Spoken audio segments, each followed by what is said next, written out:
KWAM, FM 107.9 and AM 990. Yes, sir. Yes, have some. Welcome to the Nation of Jake on the Voice, FM 107.9, AM 990, online, KWAMTheVoice.com. The Listen Live link is in the top right corner. We are also streaming live, as we do every day, on YouTube. The channel is simple to find. Just go and search Nation of Jake as one word, Nation of Jake. On the YouTube, it should pop up, and from there, you subscribe to the channel, and then get your notifications every day, and then I will come to you. Right on your smartphone, or right on your desktop browser. It'll say, Nation of Jake is live. You might want to tune in. You can do that. Also, follow me on the Facebook and the Twitter at Nation of Jake on this Wednesday, September 18th, year of our Lord, 2019. Mostly sunny, 96 degrees, high of 97. That is hot. One more day of this, and then we get some clouds. That's right, we're just looking forward to some cloud cover. Now, I said clouds, not clowns. That would be terrifying. The clouds might provide some relief. I think we're going to have some highs in the high 80s, maybe low 90s, coming up starting tomorrow, which is Thursday, right?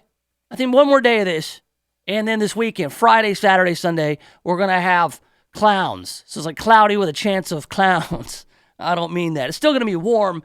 They say it's unseasonably warm, but man, we're not even to fall yet. All right, the 22nd, I do believe, is the first day of fall. So you can start saying, oh, when's it going to cool off? After the 22nd. You still got about a week or so before you can start complaining. It's still summertime in Memphis, and this is reality. News of the hour. Secretary of State Mike Pompeo has condemned Iran's bombing of a Saudi oil field as an act of war. So what comes next? I mean, it's certainly an act of war against Saudi Arabia. So we might say, hey, Saudi Arabia, what are you guys going to do about it? You going to take that? You just going to sit there and let Iran bomb your oil fields? What are you going to do? We might have their back. We might continue to sell them weapons with which they can fight Iran, but I don't want any part of U.S. forces or any more U.S. forces going on and taking on a big war. I think we're done with that. We're past it. I think we need to solve this with other means, or maybe we'll just support our allies, and we talked about it yesterday. There's very few good guys in any of this. We'll talk about what comes next here in just a little bit. Those Corey Lewandowski hearings yesterday, they were going on during the program, and it wasn't until after the show that I started seeing the clips and the highlights. And depending on who you ask, either Corey Lewandowski, before the Judiciary Committee there with Jerry Nadler and company, he made the Democrats look completely stupid, or the Democrats proved that he's a liar and he helped Donald Trump obstruct the Mueller report, and that opens the door to impeachment. Depending on who you listen to, who you follow, what news you choose to watch. I've got some clips from that hearing. I think we should get to the bottom of it here in the Nation of Jake. I have been doing some sleuthing. All right, I put on my, what's his name, Sherlock Holmes hat. And Sherlock Holmes. In fact, I don't have a Sherlock Holmes hat, but I've got two baseball caps, and I put on one forward and one backwards, and it looked like a Sherlock Holmes hat, and I did some investigating. That's right, and I unearthed some controversial tweets, not from Tammy Sawyer. Tammy Sawyer, who is running for mayor, is already in the middle of a controversial tweet controversy, which is redundant, yes, I know. But I have found controversial tweets from another local official who is running for re-election, and that would be none other than Memphis City Councilman Frank Colvett Jr. of District 2. I will confront Frank about these tweets, and they are controversial.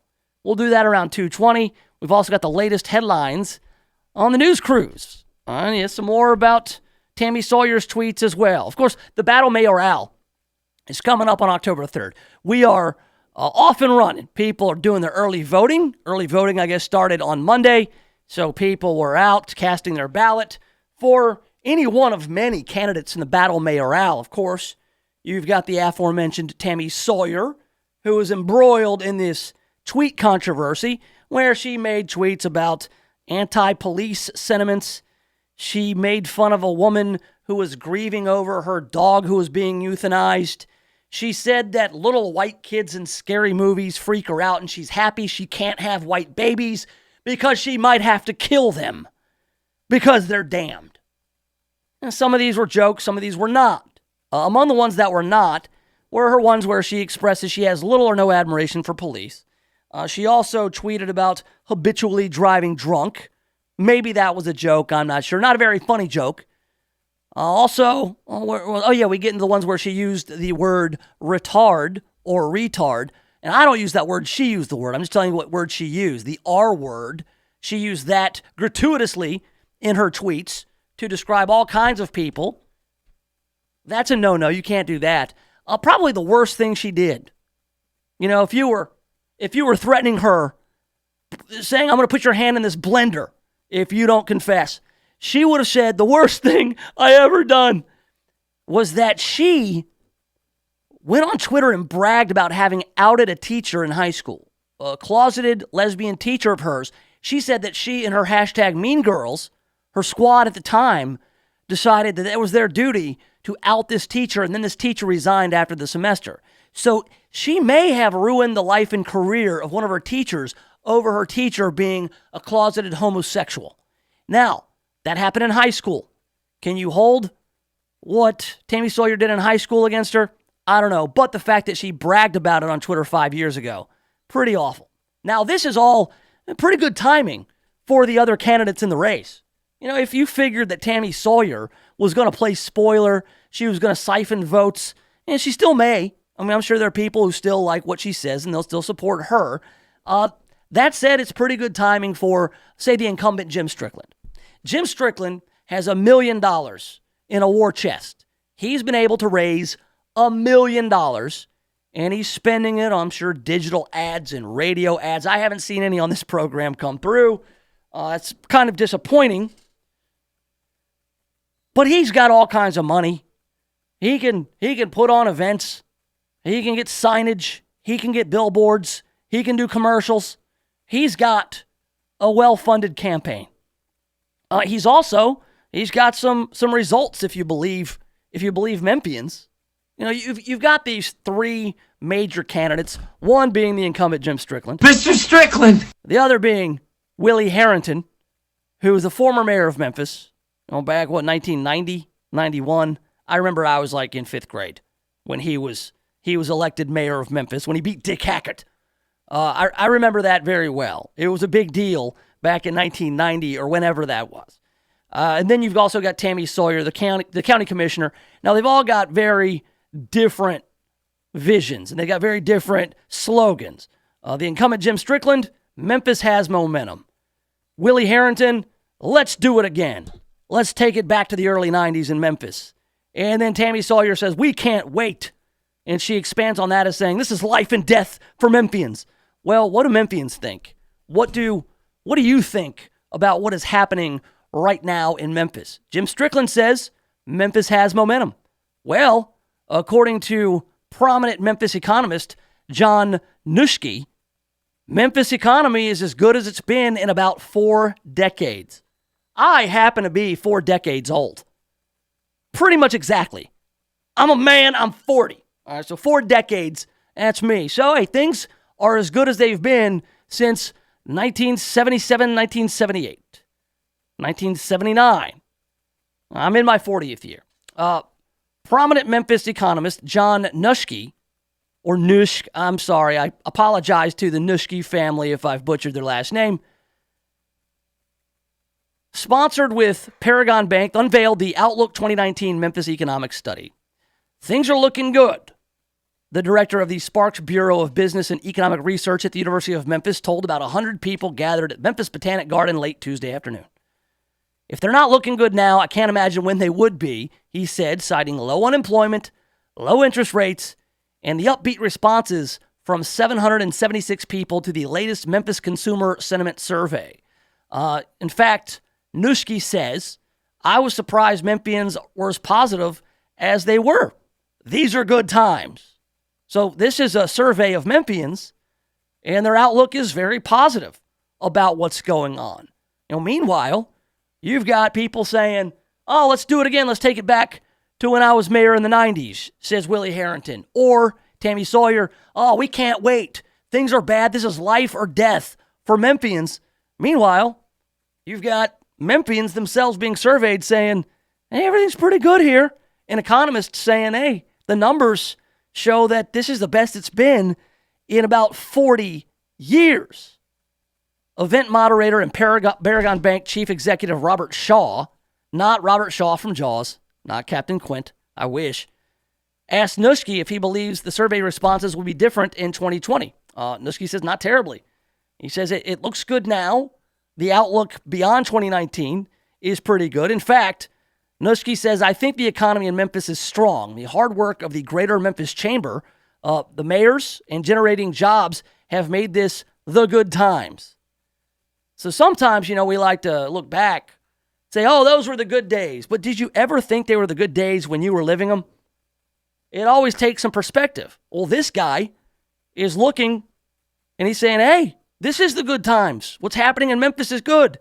Maybe Jim Strickland is right and Memphis does have momentum. Nuschke's been studying the Memphis economy since the late 70s. He says, in all the years I've been in Memphis, the economy is now as good as it has been really ever. Now, will it stay that way?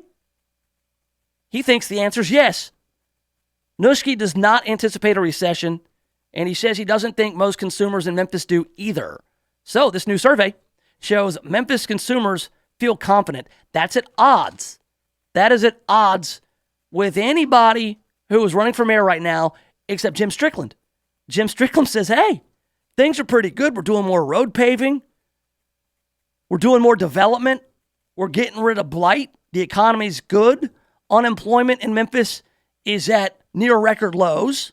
Memphis has momentum. And this economist is saying, yeah, it does. And the economist is only saying that because Memphis people are saying that. Memphians are saying that. It's not the doom and gloom, all the wanting to return to 1990 or the 24 years that Willie Harrington was mayor. And it's also not this life and death Memphis can't wait scenario that Tammy Sawyer brings to you.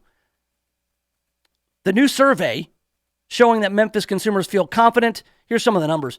Asked if he or she was the same financially as a year ago, 58% of respondents said yes, and another 33% said they're better off financially. It's a huge number. 33%, one-third, say they're better off financially than they were a year ago.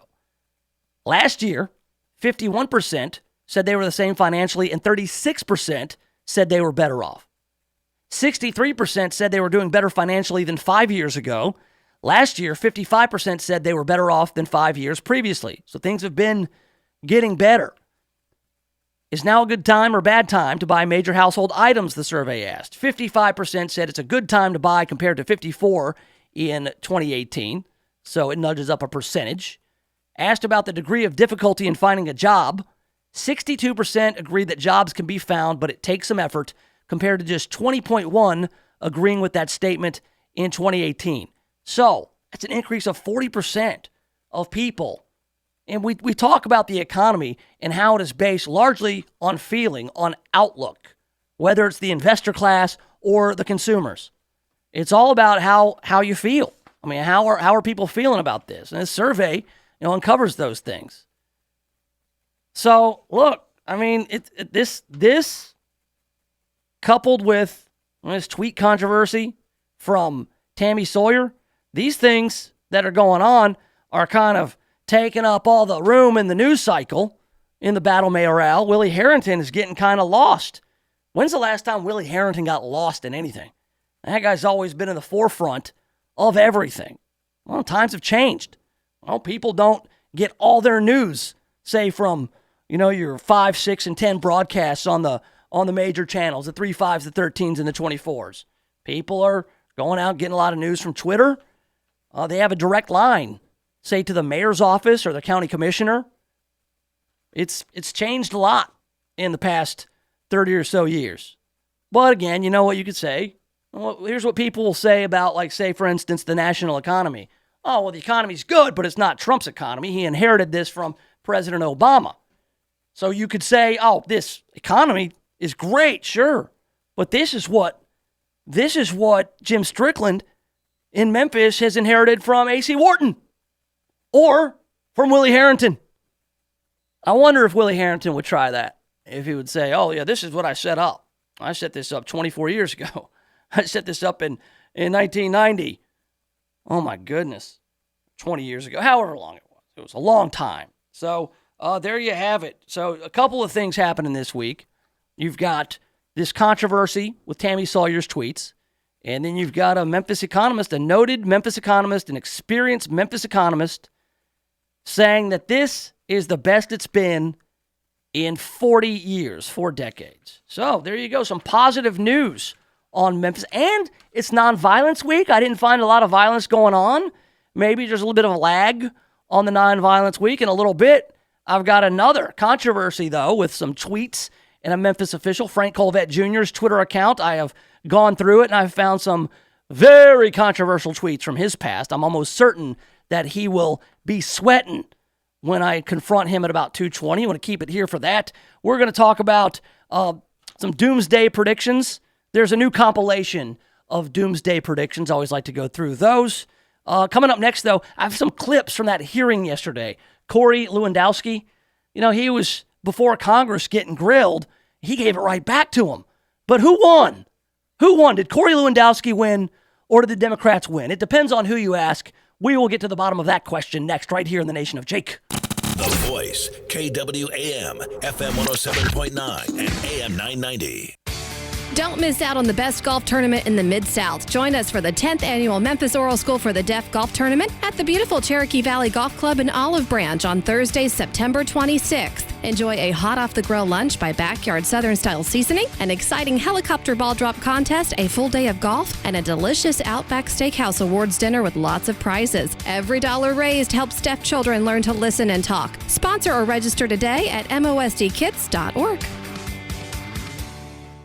If you're thinking about buying or selling a home, stop. Don't do anything until you talk to my man, James Underwood. James Underwood has been helping people like you navigate the Mid-South real estate market for more than a decade. So whether you're looking to buy your first home or you want to upgrade to your forever home, James Underwood can help make it happen. No gimmicks, no guarantees, just a rock-solid guy that I've known for 25 years. So now, if you're looking to buy or sell a home, hit up James Underwood with CryLike. JamesUnderwood.crylike.com. That's JamesUnderwood.crylike.com.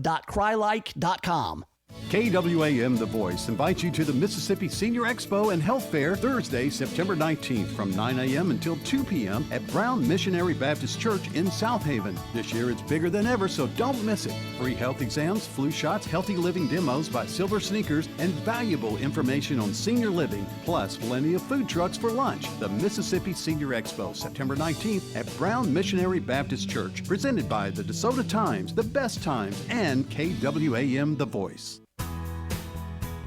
For expert service guaranteed, call 866-EXPERTS. That number could save you up to 30% on your energy bills. When you call today, Service Experts Heating and Air Conditioning can hook you up with a furnace tune-up. Right now, save $20 on a furnace tune-up. Service Experts Heating and Air Conditioning, your hometown Memphis tune-up pros. Call 866-EXPERTS. See website for license details. Enjoy award-winning musicians at the Bartlett Performing Arts Center. Los Lobos, Hotel California, Rodney Crowell, Sean Mullins, Angelina Ingersoll sings Judy Garland, Gaelic Storm, Angelina Ballerina, Smoke on the Mountain Homecoming, and Mark Cohn singing Walking in Memphis. BPAC has it all. Theater, music, family fun. Buy 5 shows and save 25% at 901-385-5588. For tickets 24/7, visit bpac.org. Did you know that your potential customers look at your website and determine your credibility within 8 seconds? Make sure your business reflects the quality service you provide. Contact Control Alt Design for a free quote today. Today's marketplace is very competitive and you need a professional web presence. Control Alt Design offers web design at a fraction of what the larger firms charge. Control Alt Design has been helping local businesses stand out on the web for over 20 years. They also offer logo design, business card design, flyers, brochures, and more. See their work today at ControlAltDesign.com. Design Jewelers in Bartlett is renowned for being the best in custom jewelry since 1988. But did you know they also do jewelry repair? That's right. If you need size fixing, ring setting, stone tightening, chain or watch repair, stop by Design Jewelers at 3135 Kirby Whitten Parkway. Their combination of expertise and customer service cannot be found anywhere else. That's Design Jewelers in Bartlett, 3135 Kirby Whitten Parkway. Hi, this is Ludi Calloway, the mortgage lady with iBank Mortgage. What's going on in the home mortgage business? After several years of record low interest rates, a terrible recession, and plummeting home values, things are finally turning around. But what does that mean to those interest rates and home values? What's Congress going to do to us? Join me Monday morning at 8 and I'll tell you what's happening in today's still changing mortgage world. It's the mortgage lady with Ludi at iBank. Every Monday morning at 8. You ask the questions, I'll give you the answers.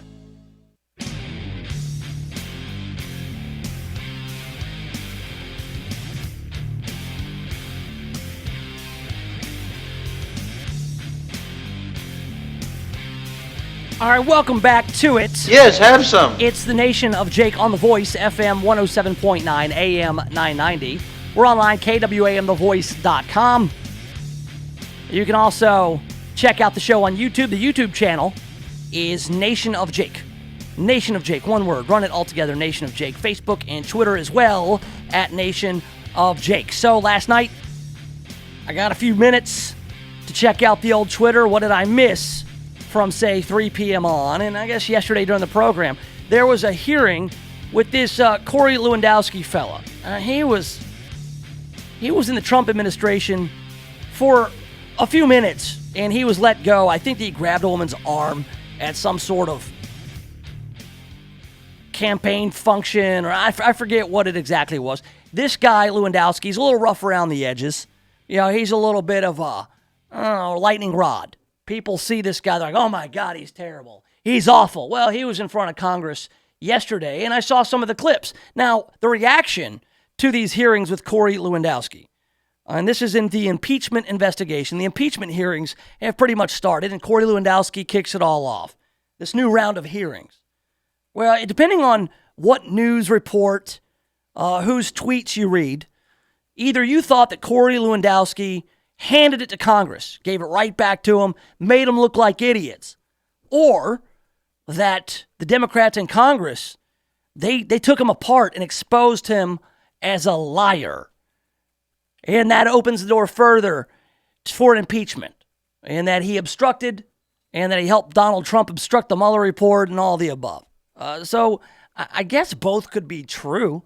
He could have made the Democrats in Congress on the Judiciary Committee look like idiots, which is not hard to do, and that he was exposed as a liar. Here we go. Here's what we have. Combative Lewandowski frustrates Democrats as impeachment probe hearing descends into disarray. Into disarray. The House Judiciary Committee's first hearing, as part of its Trump impeachment investigation, descended into chaos as Democrats clashed with a combative Corey Lewandowski, trading insults and accusations with the former Trump campaign manager who refused to answer many of their questions. There you go. Lewandowski was a campaign manager for Donald Trump. After 5 hours of testimony before lawmakers, the top Democrat on the committee, Representative Jerry Nadler, told Lewandowski his behavior in this hearing room has been completely unacceptable, and holding him in contempt is certainly under consideration. Oh, and then what? That's just it. There's no teeth to that whole contempt thing. Being held in contempt of Congress in a hearing is nothing. Remember when Eric Holder, the Attorney General, was held in contempt? What happened to him? Nothing. So since then, what? You get slapped with a fine, you hang out in a cell for a few minutes, and you go about your day. So they're saying, yeah, it was unacceptable. You were disrespectful to us. Oh, because you should respect us. That's some of the clips of Lewandowski. And put yourself in that position. Put yourself in the position of being in front of one of these committees of Congress, Judiciary, Intelligence, Oversight, whatever it is. Imagine being there, and these people, they're all sitting up higher.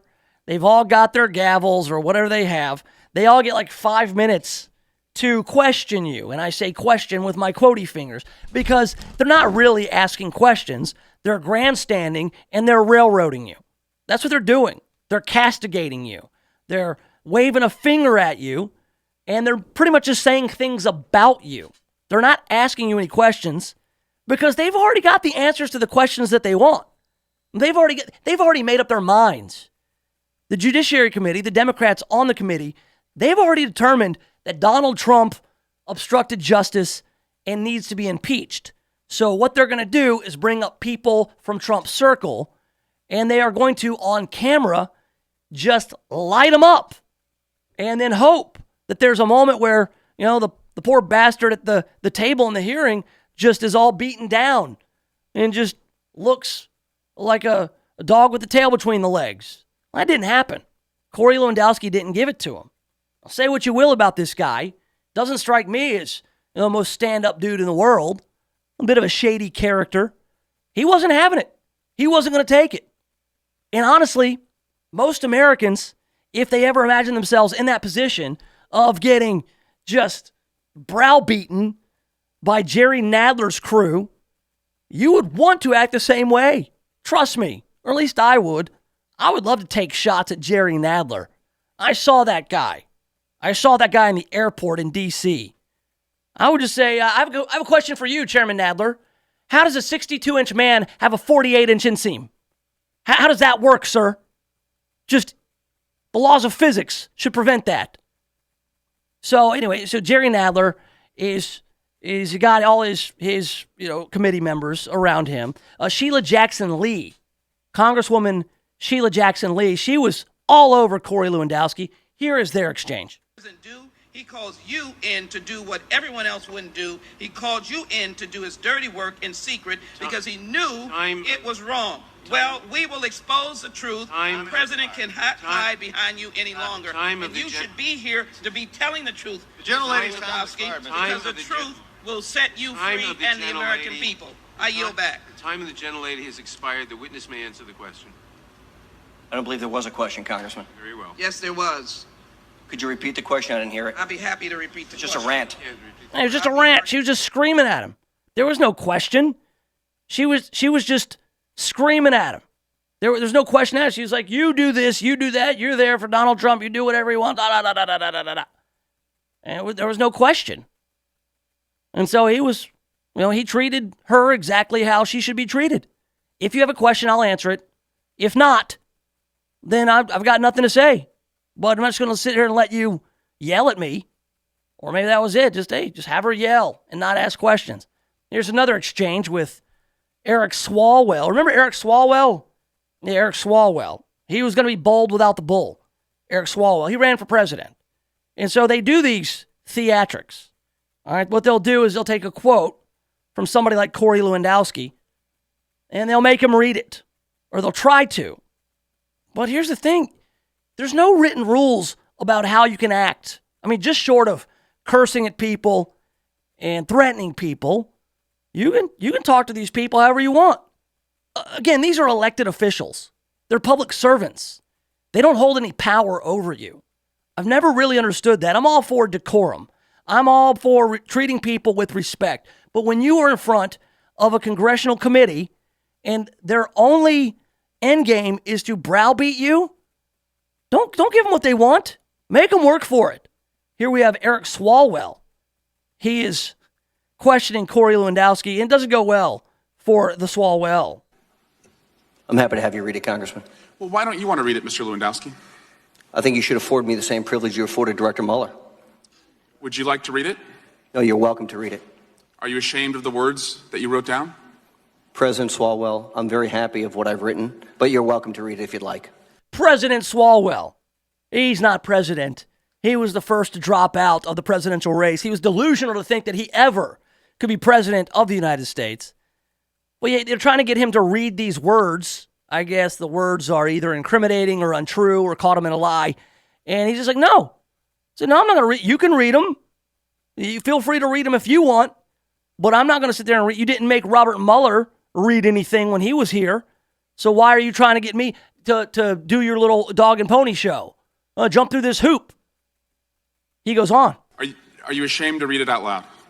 I'm not ashamed of anything in my life, Congressman. Are you? Then why don't you read the words? Congressman, I've asked and answered your Mr. question. Lewandowski, why won't you read the words aloud? I've asked and answered your question, Congressman. If you'd like to read the words, you're welcome to. Well, you were ashamed to read them out loud, and you didn't deliver those words to the person the president asked you to. Did you have a...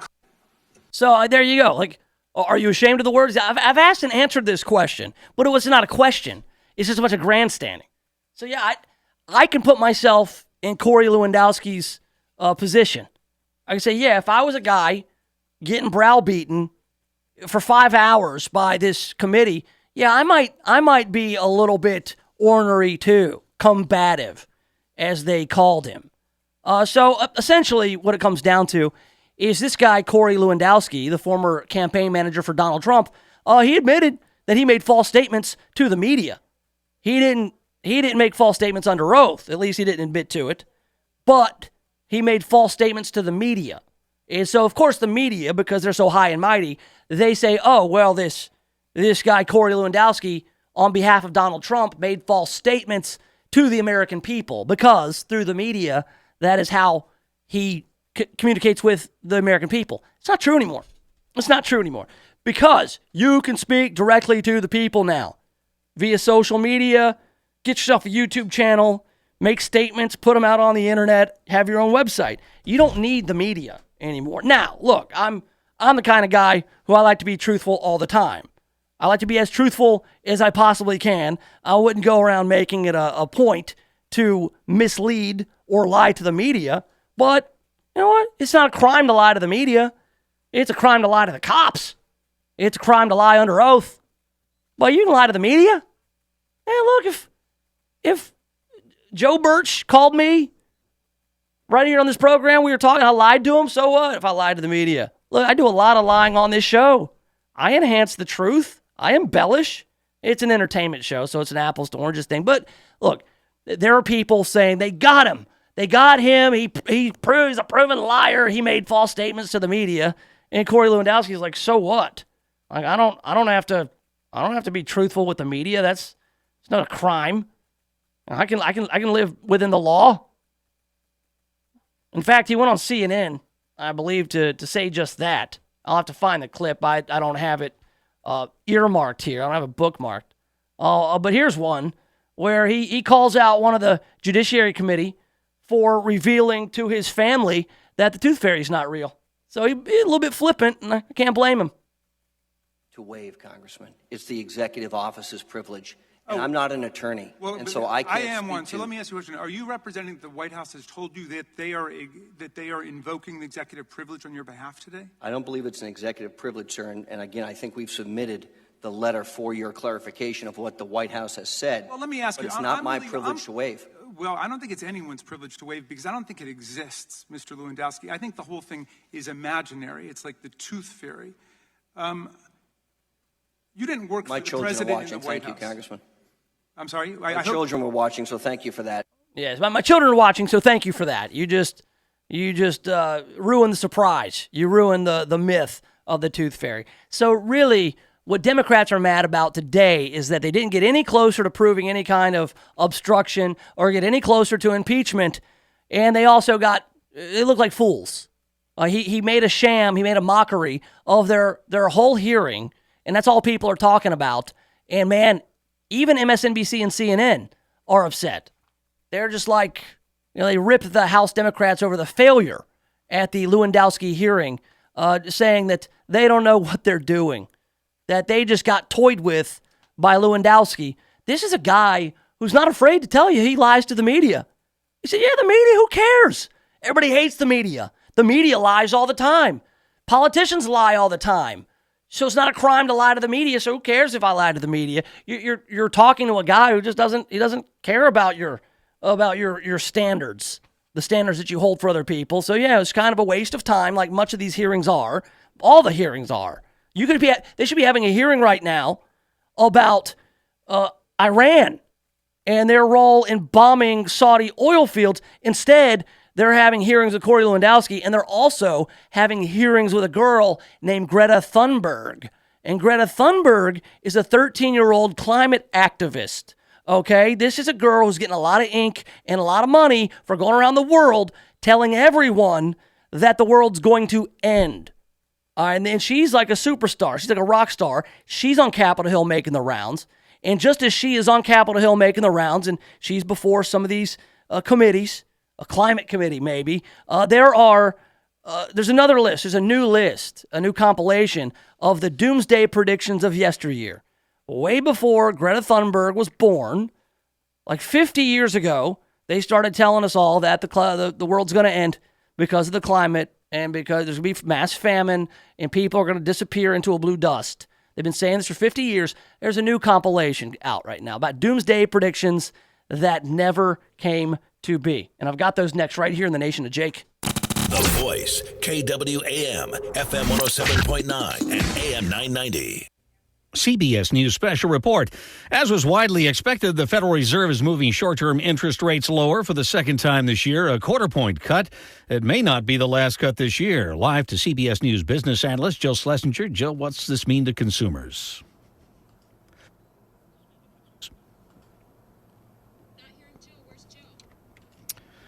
We're not hearing Jill. We have a little bit of a problem there. We'll get back to her. Fed Chair Jerome Powell is set to give his news conference at this hour. There'll be much attention on what he says and whether he indicates future rate policy. 5 Fed officials have said they expect one, if not more, rate cuts this year. The Open Market Committee meeting in July indicated the labor market remains strong and job gains have been solid. Household spending has also been rising at a strong pace. Right now on Wall Street, however, the Dow is down 171 points, the NASDAQ off 88. CBS News Special Report, I'm Jim Shenevy. KWAM The Voice invites you to the Mississippi Senior Expo and Health Fair Thursday, September 19th from 9 a.m. until 2 p.m. at Brown Missionary Baptist Church in South Haven. This year it's bigger than ever, so don't miss it. Free health exams, flu shots, healthy living demos by Silver Sneakers, and valuable information on senior living, plus plenty of food trucks for lunch. The Mississippi Senior Expo, September 19th at Brown Missionary Baptist Church, presented by the DeSoto Times, The Best Times, and KWAM The Voice. You've probably heard a lot lately about CBD, but have you heard about the company providing the highest quality CBD nationwide? It's Your CBD Store, located in East Memphis, South Haven, and Cordova. Their amazing staff is committed to creating a comfortable and educational environment while answering your questions and finding the relief that you need naturally. Your CBD Store, with the highest quality products in the industry, located at East Memphis on Poplar, South Haven, and Cordova. Stop everything you're doing right now and ask yourself, are you currently receiving steady paychecks? What about when you're retired? Will you receive a monthly check to cover your expenses and also have some fun? Dan Groban and Phil Menard at Servant Advisors Group call this mailbox money. It's the monthly check you'll receive throughout retirement. They want to help remove stress from your retirement. They don't want you to worry about if the money will show up or how much money you'll receive. The only thing they want you to think about is how to spend it when it arrives. Find out how to get enough money in your mailbox every month when you're retired. Call Servant Advisors Group at 855-260-1000 for a complimentary retirement analysis with strategies that could help your nest egg provide you monthly income you'll need in retirement. Call right now, 855-260-1000. Servant Wealth Management is a registered investment advisor. Insurance and annuities offered through Servant Advisors Group, LLC. Insurance licensed in Tennessee, Mississippi, and in Arkansas.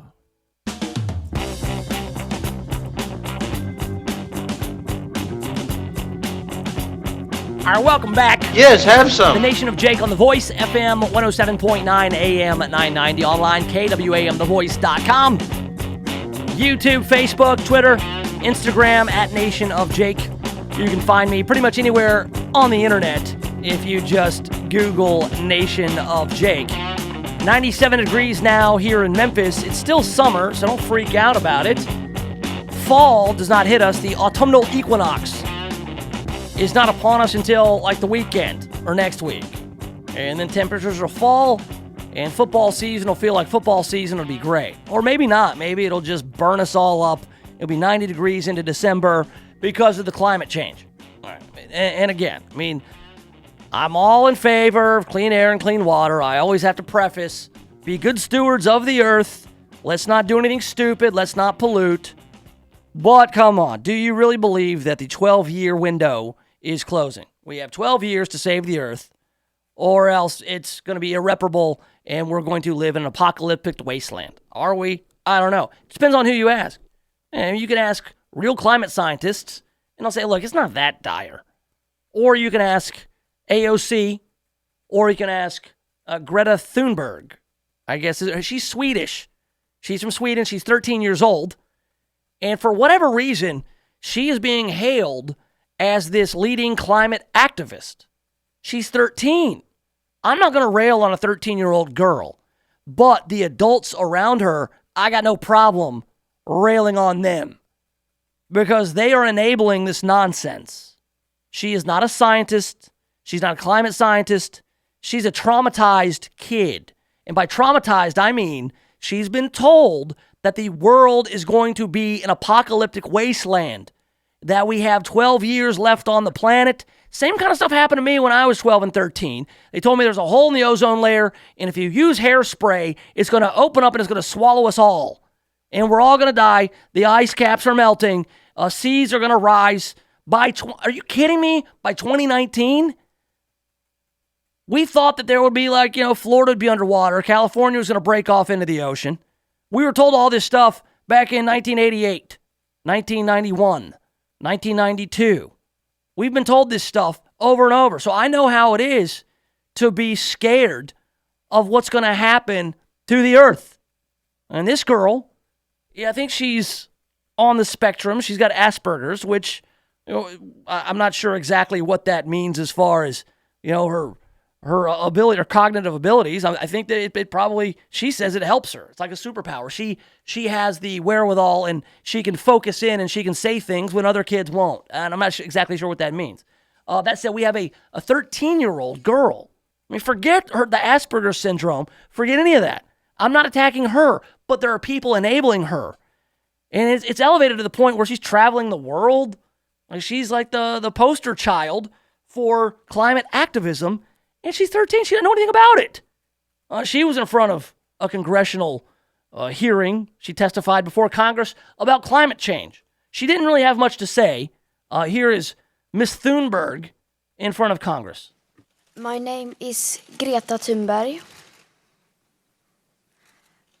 I have not come to offer any prepared remarks at this hearing. I'm instead attaching my testimony. It is the IPCC Special Report on Global Warming of 1.5 degrees Celsius, the SR 1.5, which was released on October 8th, 2018. I am submitting this report as my testimony because I don't want you to listen to me. I want you to listen to the scientists. And I want you to unite behind the science. And then I want you to take real action. All right, and that's it. I want you to take action. I've attached this report from last year, from October of 2018, the UN's IPCC Global Report, and that's it. And I want you to look at it, and I want you to take action. That's it. That's what they had her do in front of Congress. And again, this report, which was released and said all kinds of stuff. We've got 12 years or whatever it is before the climate window closes and we all die. This is kind of like a doomsday scenario. It's not unlike what these scientists, she talks about unite behind the science. There have been scientists out there, and mind you, scientists are humans. Humans make a living. A lot of these scientists have a financial stake in this climate change stuff. Because if a scientist ever concluded everything's fine, then there will be fewer and fewer grants to study things. These scientists are not angels among us. Scientists are real people. There are all kinds of incentives for scientists to come up with stuff because there's all kinds of conflicting science, isn't there? I mean, if science was just straight up, oh, it's science, guys. The science is settled. The science should never be settled. I mean, we observe that, yes, these things happen at work. This is science. We're going to follow this because scientifically this has been proven. However, what if there is a conflicting piece of data? You ignore it? No. Science is about it never being settled, isn't it? I mean, always challenging the status quo. Well, here we got 50 years of failed eco-apocalyptic predictions. And one of our guys, Paul Ehrlich, is in here. Here we go. They usually highlight all the dates. Here we go from the Salt Lake Tribune, November 17th, 1967. It's already too late for the world to avoid long period of famine, a Stanford University biologist said Thursday. Paul Ehrlich said, the time of famines is upon us and will be at its worst and most disastrous by 1975. Do you remember the Great Famine of 1975? I don't know. He said the population in the United States is already too big, that birth control may have to be accomplished by making it involuntary and by putting sterilizing agents into staple foods and drinking water. So, this guy's saying, hey, we need to sterilize everyone because by 1975, just 8 years from 1967, we're going to have famine. We've got from 1969 in the New York Times. From Palo Alto, California, the trouble with almost all environmental problems, says Paul Ehrlich, is that by the time we have enough evidence to convince people you're dead, we must realize that unless we are extremely lucky, everybody will disappear in a cloud of blue steam in 20 years.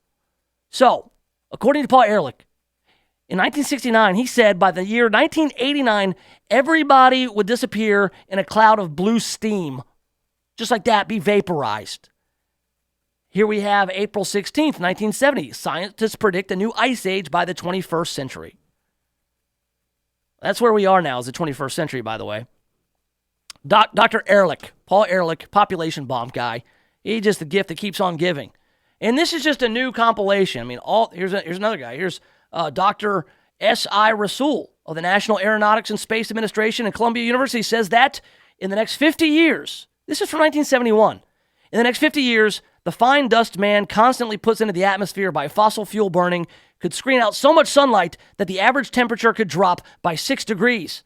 If sustained over several years, 5 to 10, he estimated, such a temperature decrease could be sufficient to trigger an ice age. They were predicting ice ages. They were predicting famines. They were predicting that the sunlight, half of it was going to be blocked by all the pollutants. And none of this, over 50 years, has come true. So I don't care who's delivering the bad news, the New York Times or Greta Thunberg from Sweden. I'm not buying it. I'm not ready to buy this. Clean air, clean water, yes, great. But when they're saying ban cows and ban cars and ban air travel, no, we're not doing that. I got something on NBC News right now is your climate confessions. Oh, what could you do better that you're not currently doing to protect the environment? Are you using plastic bags at the grocery store? Are you cooking a steak once a week? That's right. Once a week. Cooking some beef is too much. They want to take that away. Everything. Ban everything is the answer. That's not, sorry, it's just not going to happen.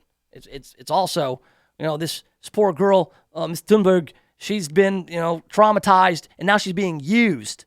Because you can't attack her. But I had no problem attacking her folks, her parents, and all the people who were making it possible for her to go around and be used as a tool to go out and shame people. That's all it is. All right, coming up next, I got the worst Mennonites in the world. The worst Amish people I think I've ever read about are coming up next right here in the Nation of Jake.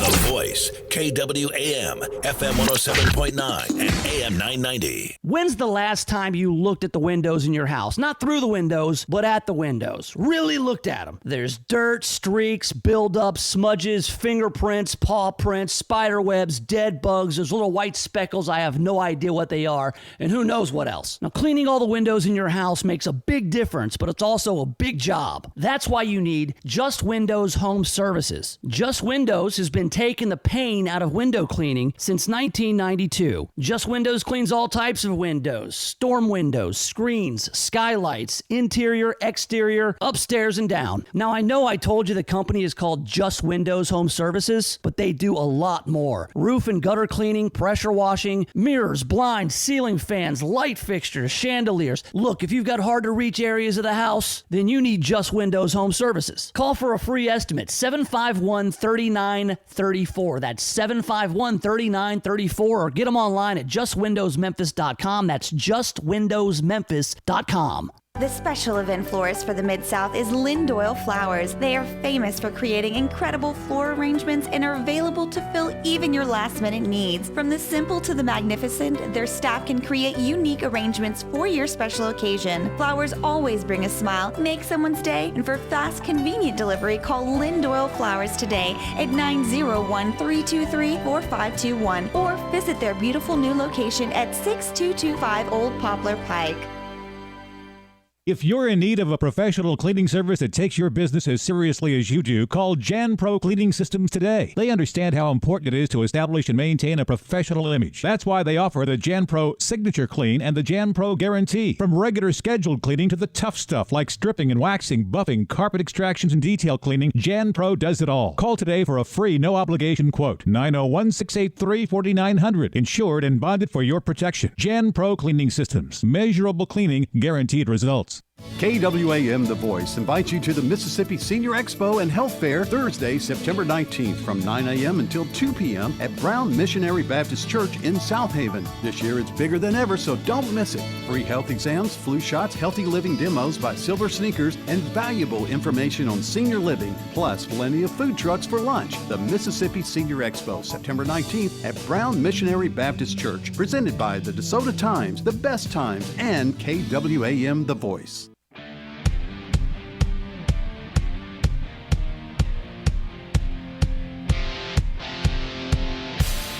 All right, welcome back to the Nation of Jake on The Voice, FM 107.9 AM 990, online KWAMTheVoice.fart. Okay, so you think of Amish people and you just kind of have a chuckle. I mean, listen, not because you're trying to be mean or anything, but they got the beards and they got the clothes with no buttons and the buggies and stuff. They're just living like it's 1899, like the Amish paradise. With all Weird Al Yankovic. It's very simple. It's easy to make fun of the Amish people, especially because they're not supposed to be listening to the radio. So if you ever get called out by an Amish person for making fun of them, say on the radio or TV, it's very simple. You can just say, hey, what are you doing listening to the radio, Mr. Mennonite? You're not allowed to. And I'm sure that it's offensive to do those things, and I would never do that. That said, I mean, you could theoretically. But, listen, some of these Amish folks are pretty technologically savvy. Here we have out of North Bloomfield, Ohio. Amish buggy stopped with two men drinking spiked iced tea and a case of beer on the roof. What? They're not supposed to be drinking the alcohol. They're not supposed to be listening to music, because they were. They had a stereo system in their buggy. This is high offensive to the Amish faith, I'm sure. In Trumbull County, Amish country, the problems are often the same as the rest of the world. They just look a little bit different. Authorities are trying to find two men who took off running when they were pulled over for drinking and driving in a horse-drawn buggy. A sheriff's deputy was on patrol. He spotted two Amish men drinking spiked iced tea. On top of the buggy was a 12-pack of beer. And the buggy was tricked out with a stereo system and large speakers. I wonder what Ezekiel and Jedediah were jamming. Was it some hip-hop? Was it some rock? I have no idea. Vivaldi? Well, the deputy pulled over the buggy. The two men took off on foot. They left the horse with a local farmer while they found the men, and they can't find them. They have to go find out, hey, who's the guy with the beard? Serving Tennessee, Mississippi, and Arkansas. The latest news stories are here. This is KWAM Memphis. This is CBS News on the Hour. Real news, real reporting. I'm Jim Sheneby. The Federal Reserve's policymaking open market committee wrapped up its latest two-day session with an expected quarter-point cut in interest rates, the second of the year. Today, we decided to lower interest rates. As I will explain shortly, we took this step to help keep the U.S. economy strong in the face of some notable developments and to provide insurance against ongoing risks. Fed Chairman Jerome Powell. The U.S. economy has continued to perform well. We are into the 11th year of this economic expansion, and the baseline outlook remains favorable. Powell did say slower global growth and trade are still issues. Several Fed officials are predicting at least one more cut in rates this year. President Trump today ordered stiffer sanctions on Iran, after officials determined that it was behind Saturday's attack on Saudi oil facilities. The president tells reporters he'll have more to say about his response to the attacks on the Saudi oil facilities in the coming days. If we have to do something, we'll do it without hesitation. He stresses it's his view he has plenty of time to decide on a move, calling his deliberation a great sign of strength. Asked if a military strike on Iran is under consideration, Mr. Trump would only say this. There's the ultimate option, and there are options a lot less than that. Stephen Portnoy, CBS News, the White House. Drug maker Novartis has pulled the plug on worldwide distribution of generic versions of the heartburn drug Zantac. This admitting investigations by regulators in the U.S. and Europe are looking into possible contamination by a probable carcinogen. David Light is CEO of ValueSure Pharmacy. Its lab discovered the problem. This is an inherent problem of the drug itself, and people should be very careful about this drug and certainly talk to their doctor and look into taking a different antacid. This is the same carcinogen that was found in various generic blood pressure drugs manufactured in China this past year. Trump administration moving forward with a plan to bar California from circumventing federal EPA standards and setting its own mileage requirements for new cars. WWJ's Jeff Gilbert. This leaves the 4 car makers that signed their own fuel economy deal with California caught in the middle. Honda Vice President Art St. Cyr introducing a new hybrid CR-V utility today, saying they'll continue to improve their fuel economy. Our path is our path. We're doing it for internal reasons, not just external reasons. It makes it easier for us, obviously, if there's one national fleet. Which St. Cyr says is why Honda signed its deal with California in the first place. Jeff Gilbert, CBS News, Detroit. On Wall Street right now, the Dow is down 156 points, the NASDAQ off 74, and the S&P is down 21. This is CBS News. The CBS World News Roundup Late Edition with Jim Chenevey. President Trump held a series of meetings today on the border wall. Every weeknight on the CBS Radio Network. So there's this guy named Jordan, and he's a healthy guy. He's a dad of 6, and he works as a guide in Alaska. But then he goes to the doctor, and he's diagnosed with cancer, stage 4. And here's the thing. He had switched from medical insurance to MediShare, which is a Christian healthcare sharing ministry. So the question for Jordan and his wife, Jenny, was, is this really going to work? Our medical bills exceeded $160,000. MediShare members shared all our bills. And it was about more than just the money, too. This is a real community. MediShare is a family, a group of people that stick with you through the hardest times of your life. I just don't know how I could have done it without MediShare. It's so worth looking into. There's a reason this is growing so fast. If you want to find out more, here's a number for you. 866-88-BIBLE. That's 866-88-BIBLE. 866-88-BIBLE. It's the grim reality about reality TV, low pay and tough working conditions. That's the word in the Hollywood Reporter, which cites declining ratings and tighter budgets for putting the pinch on those working in front of and behind the cameras. The article cites one veteran producer with 13 years experience who recently received an offer of $1,100 a week, less than half her usual rate of at least $2,500, and that was to work on E's Keeping Up with the Kardashians, which remains atop the reality pyramid. What's the key to a happy marriage? Arguing a lot. University of Tennessee researchers say couples who like to bicker tend to have really good relationships overall. That's because they don't let things simmer until they boil over. A study looked at couples from 2 groups, those aged in their 30s and those aged in their 70s. Happy couples tended to have a solution-oriented approach to their disagreements. Couples that argued a lot also tended to choose their battles wisely and avoid more difficult subjects, including sex. Jim Chenevey, CBS News. Ever wonder why Europeans seem to speak so many languages? Maybe it's because they use Babbel, the #1 selling language learning app in Europe.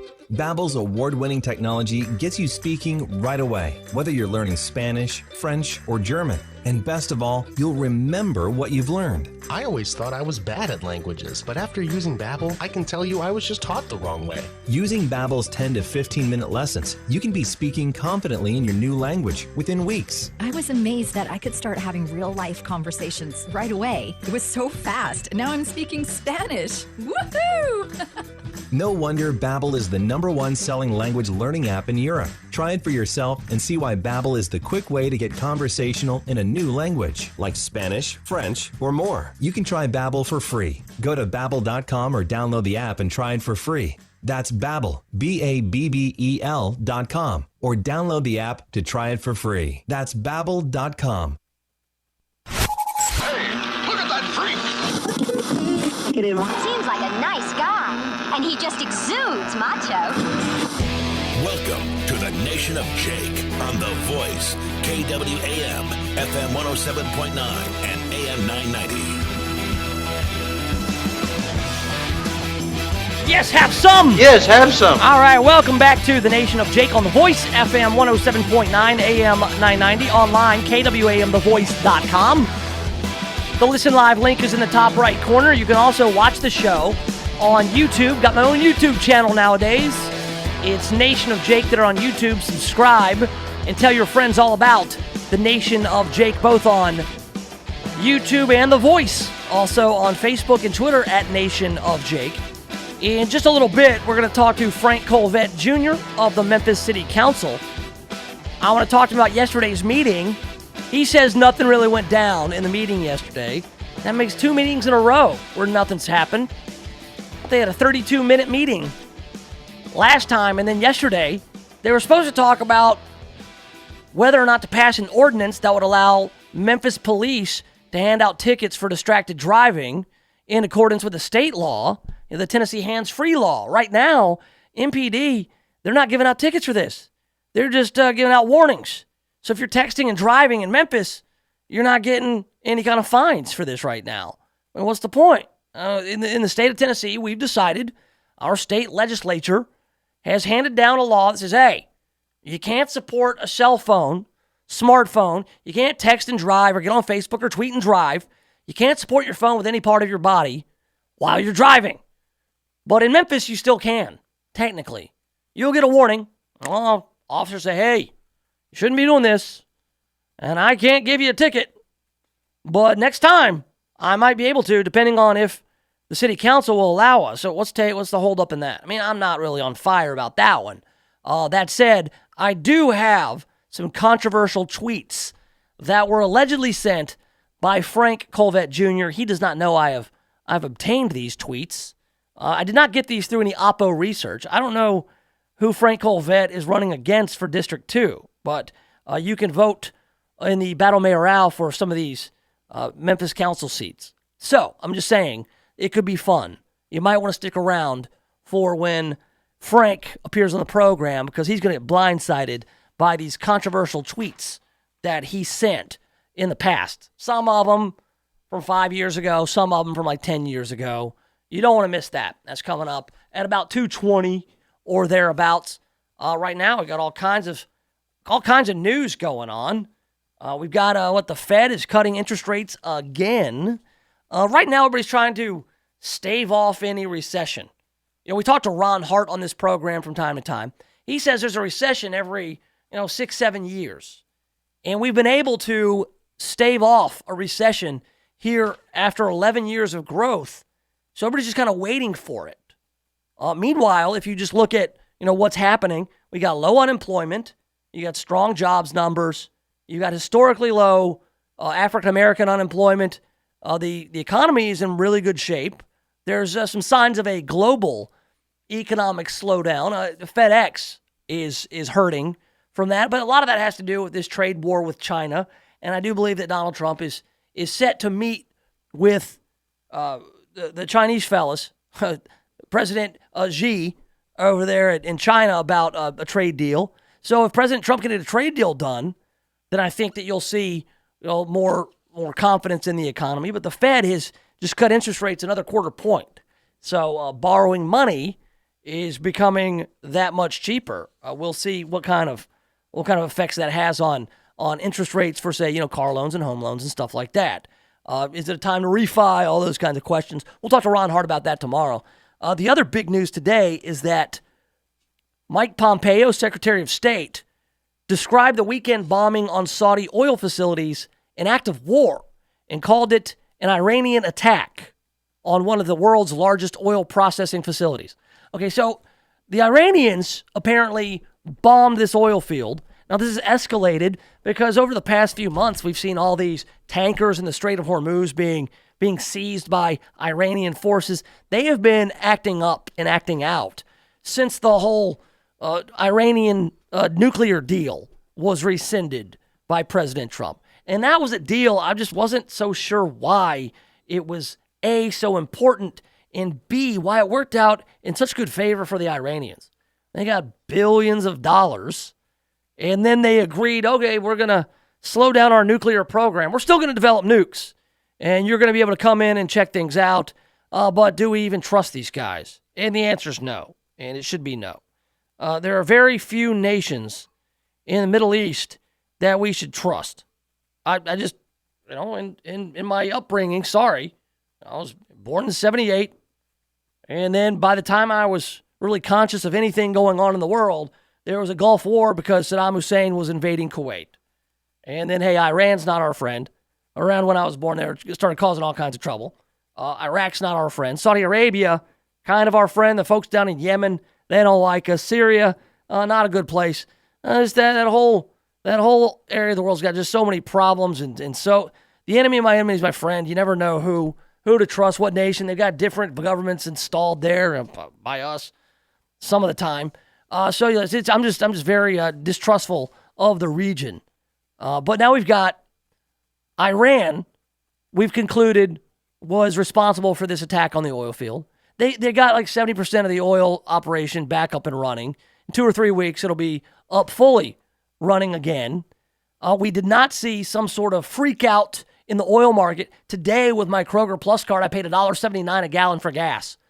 So we've done a good job of doing what George W. Bush said a long time ago, weaning ourselves off the dependence on foreign oil. So, we didn't see any crazy shakeup of the oil markets. You didn't see a big stock market crash.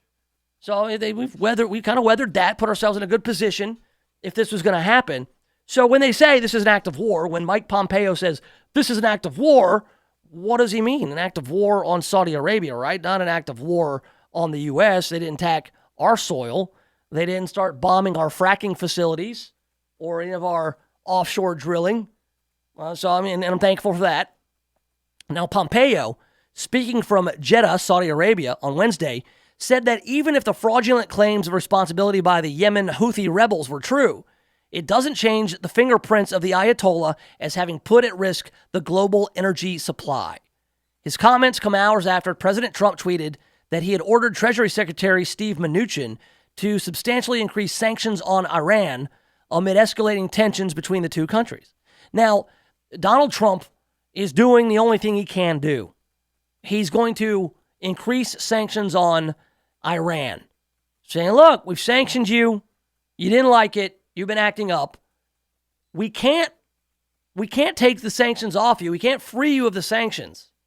Because then if we were to say, okay, look, we're going to remove these sanctions, just don't do it again, then you've sent the message to Iran that their strategy of seizing oil tankers and blowing up our drones and then bombing Saudi oil fields is effective. John Brennan, who is a complete moron, was on Twitter saying, oh, Donald Trump's going to sanction Iran more? The sanctions are what got us here in the first place. And it's like, well, if you remove the sanctions or if you don't do something, it's called appeasement. And that's not going to fly. That's even worse than upping the sanctions on Iran. Iran, who has repeatedly denied involvement in the bombings, well, we didn't do it. Sure. Warned Wednesday that it would immediately retaliate against the United States if Tehran is targeted over a crippling weekend attack on Saudi oil facilities. The threat, which was sent via Swiss embassy in Tehran, also condemned previous remarks made by Secretary Pompeo and other high-ranking U.S. officials suggesting Iran was behind the move. That's just it, man. Iran is the kind of regime who will throw rocks and then hide their hands. I mean, these guys have concluded that, look, Yemen, these rebels in Yemen are taking responsibility for it. Usually, when you take responsibility for something, people take you at your word. Say, oh, yeah, who would want that kind of heat, right? These rebels in Yemen? Maybe they're getting paid to take the heat, or say it was you. We'll make it worth your while. Say it was you. They won't do anything to you. You're small potatoes. It's us they're after, but they can't know it was us. And so Pompeo and the guys on the ground, they're smart enough to know. They're looking at where these attacks came from, and they've concluded it came from Iran. And even if, say, like Pompeo said, that maybe it was worked through those rebels in Yemen, it's still the master plan of the Ayatollah. Like this fits what they're doing over in the region to promote instability and essentially hold it hostage. But how great is it that we are not so dependent on Saudi oil that we can sit back, use our brains, investigate, and take a measured approach? Because I don't want to see like a big old war, another war in the Middle East. Nobody does. That'd be a terrible move. Especially with, Donald Trump, part of his presidency is he said, hey, we got fewer wars going on than under Barack Obama.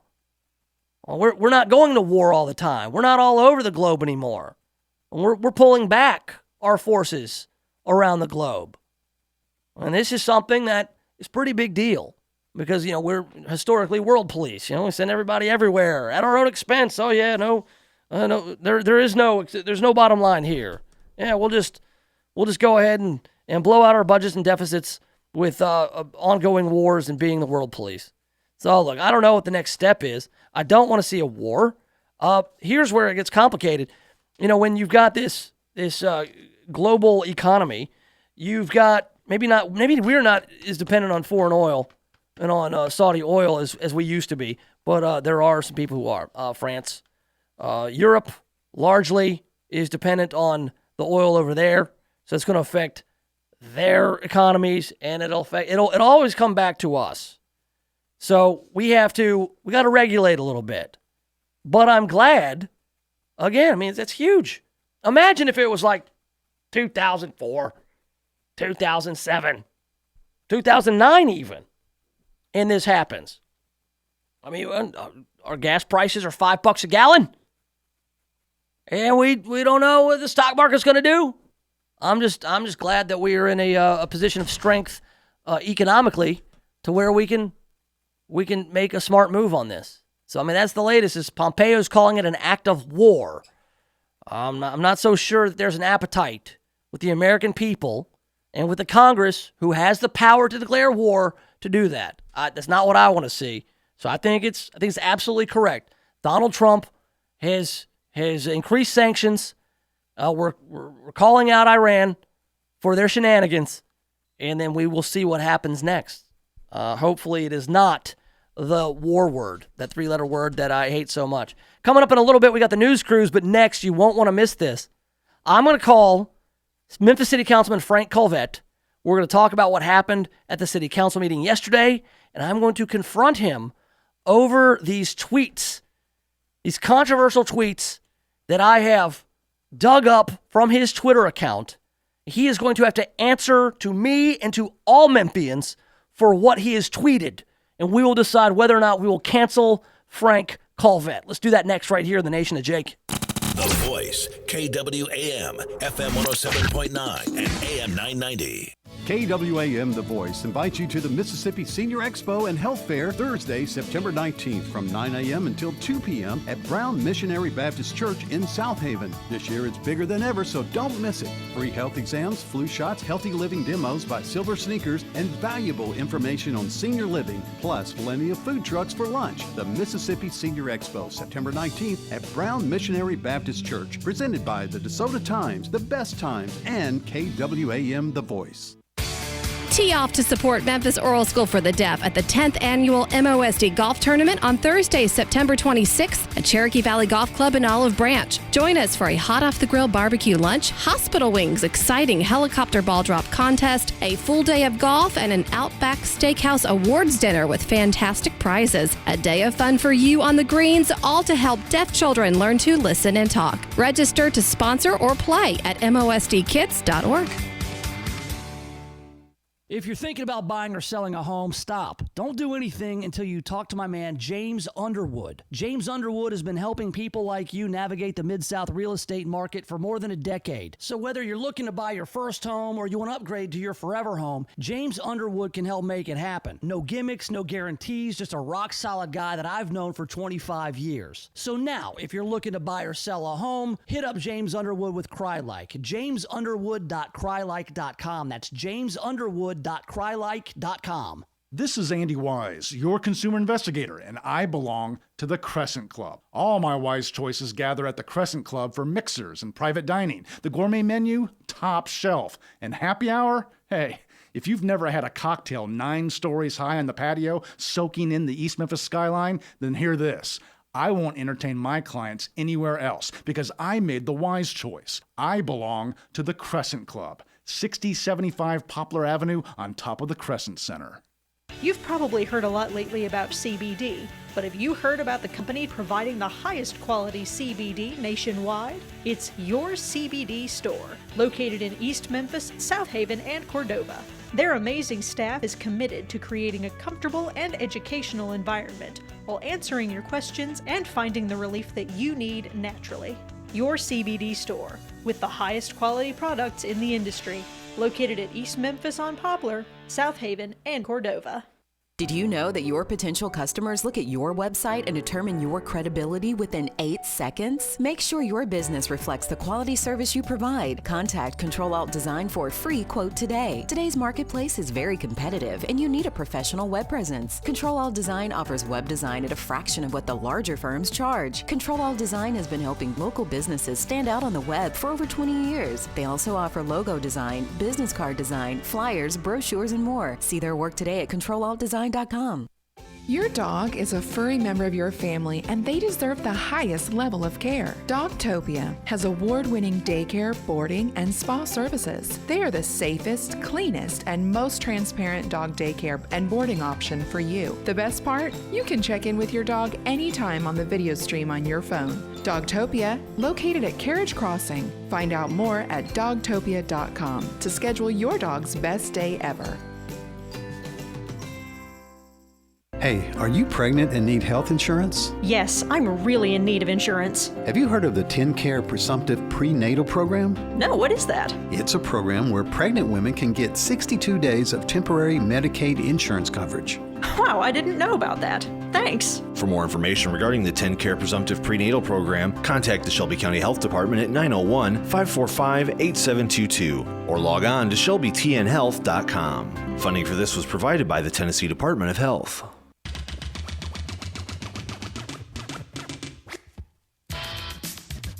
All right, welcome back to it. Yes, have some. The Nation of Jake on The Voice, FM 107.9, AM 990. Online, KWAMTheVoice.com. Streaming live on YouTube. The YouTube channel is Nation of Jake. One word, run it all together. Nation of Jake. They're on YouTube. We're on Facebook and Twitter at Nation of Jake. In a little bit, we got the news cruise. We will get caught up on all the headlines in a leisurely fashion on the news cruise, so keep it here for that. But as I promised, Frank Colvett Jr., Memphis City Councilman, is here in the Nation of Jake. How's it going, Frank? Man, it's hot, but it's great to be back in the nation. Yeah, buddy. Yeah, it is warm, isn't it? And it's not fall yet. It's still summer, technically. We have until the weekend, until the autumnal equinox. And you know this. You're a man who has worked outdoors for a number of years with the greenscape and whatnot. But right now, it's going to be tough on you guys out there doing the lawn stuff. I mean, you got to... It's very dangerous out there. I mean, this is that section of the year where we just tell everybody, look, go slow, hydrate. If you need to take a break, take the break. You know, we'll worry about it on another day in terms, but just there's no sense in pushing it too hard today. Just get your job done as best you can. Yes, look for ways to beat the heat, so to speak. The good old beat the heat. All right, so Frank Colvett Jr. of the Memphis City Council. You guys, so last we spoke was on the heels of a meeting that lasted 32 minutes. Now, you've told me before, Frank Colvett Jr., that you sometimes are there for 11 hours on every other Tuesday for these city council meetings, but lately you guys haven't been doing anything. Well, what gives? Yesterday you said nothing happened at this meeting? Yes, sir. It was very quiet. We had a few development cases come through. There was just, some other discussions, but this is that time of year where you're waiting for the fall push and the winter push when MLG&W brings us their budget numbers to look at. So it's quiet, and also there's that election looming out there that I think a lot of my colleagues want to get back out to early voting. Okay, so you guys are out there still. You guys are all campaigning right now. I mean, just be honest. You guys got elections to look forward to here in a couple of weeks on October 3rd, so there's not a whole lot of room for the business of the city right now. You got to go get elected. Well, to be clear, there is not a lot of business of the city right now, but we're handling the work that's in front of us. But Jake, you and I have been friends a long time, and to always be good with the nation. It's hard as an elected official not to look at Election Day and see what's in front of you. And let's face it, when early voting's open from 11 a.m. to 7 p.m., you need to get yourself out there and shake hands and greet voters. Oh, so you've been out there at the polling places, kissing all the babies and maybe some of the mamas too, huh?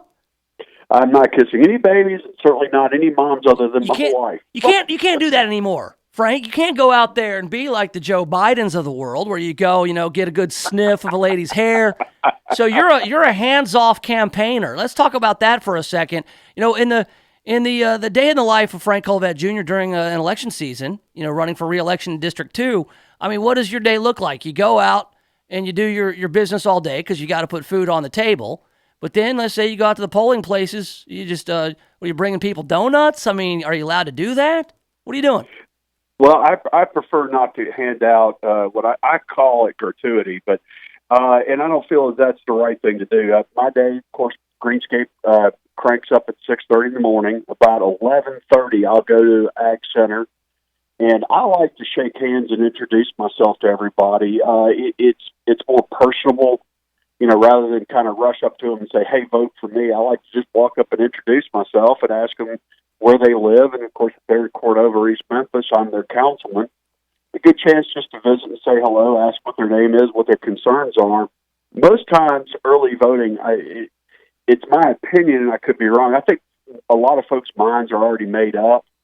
If they're coming out this early and in this kind of heat, a lot of it is they're usually asking me very specific questions on what's going on. Right, like a very engaged voter. And listen, I've cautioned against early voting, Frank Colvett.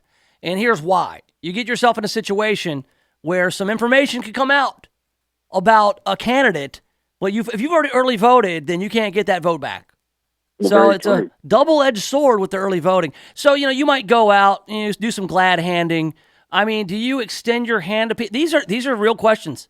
Do you extend your hand to people in that kind Absolutely. of, then you're obligating them to touch you, is all I'm going to say, is maybe you shouldn't initiate that contact. Because this day and age, you can get in a lot of trouble. Like you extend your hand, somebody feels obligated to touch you, and then a few weeks later, you're like, he used his power as an elected official to make me touch him. And then you've got problems, Frank. Just saying. Jake, it's possible. I'm sure the Ag Center has many a video camera out there. Sure. I like to shake hands and introduce myself, mainly because I want everyone to know that there is no ivory tower in the city of Memphis. I'm not going to sit back and just send a bunch of mail out and do some radio and visit with everybody. I'm going to be there shaking hands and saying, hey, what's on your mind? What would you like for Cordova and East Memphis? What can we fix? What can we do better? I think it's a lot of opportunity rather than just kind of stand there and say, hey, vote for Colvett. That's not my that's style. off-putting. I'd rather visit. Yeah, that's off-putting. I mean, a guy just standing there, knows nothing about you, where you live. Vote for Colvett. Vote for me. You make it all about yourself. You can't do that. So we have established you go out there, you do some glad handing, you do campaigning, you offer to touch people. Do you ever, offer to let them touch you? Like you say, hey, look, if you don't want to shake my hand, it's fine. But if you want to run your fingers through my hair, or if you just want to stand back and poke me with a stick, could you see yourself doing that? No, and I'm happy to say that nobody's tried to touch me. There's always, Jake, about once a day, there's that one person that is extremely grumpy. And of course, that's me being, kind. they're just in a bad mood, and they don't want to visit, and they, either their mind's made up, they just don't want to be bothered. That I understand. But some of them, I think, think that we're some kind of a, pinata or something. And they get really upset with you, and it's their opportunity to scream and yell, and it's like, okay, but what can we help you with? What can we fix? What are you angry about?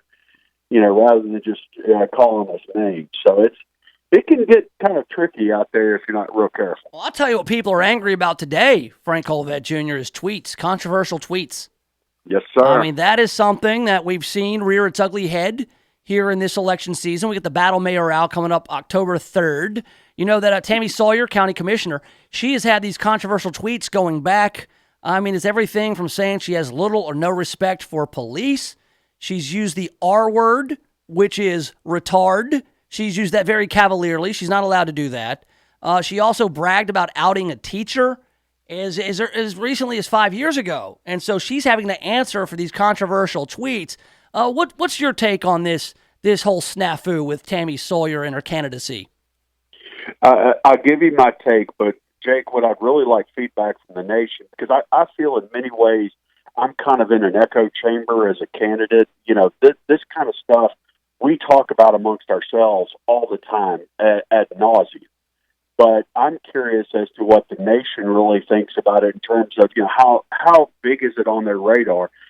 To go to my answer, we've all done things that we regret and all done things that we're ashamed of. And one of the things that I do, and as a matter of fact, I did it with the client today, I called him up and said, look, I apologize. I was wrong. I told you something. It was incorrect. I'm going to fix it. I apologize.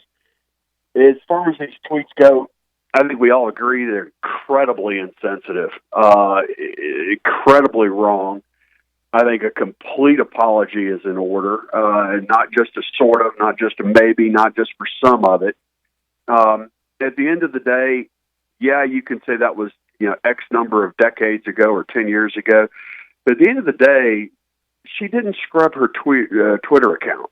Yeah, she did not. I think that works. I think that works both ways for her, Frank. I mean, I think that, if somebody goes and says, hey, I'm going to be a different person and rebrand, I'm scrubbing my Twitter account because I don't want people to see who I used to be. That's probably the smart play politically for sure. Leaving it out there and to answer for, she has I think a situation where she can try to make it right. She can use this as a situation to make her human and say, hey, I am contrite and I did make mistakes. My problem, though, and I think you might agree, is that some of the things she tweeted, and forget about the stuff that's just immature, the stuff she tweeted 10 years ago. It's her contempt for police. To me is the biggest problem, only because as mayor of Memphis, you're in charge of the police. You appoint the director, and you are the boss. And so how can you lead the police when you have gone on record, whether it was 10 years ago? Honestly, I don't think she's really evolved much on that because I think she's been unapologetically anti-police. We saw that with the dust-ups in Fraser a few months back with the situation with the U.S. Marshals. I think that's probably the most problematic with regard to the job that she wants. Jake, I think you're spot on. Of course I am.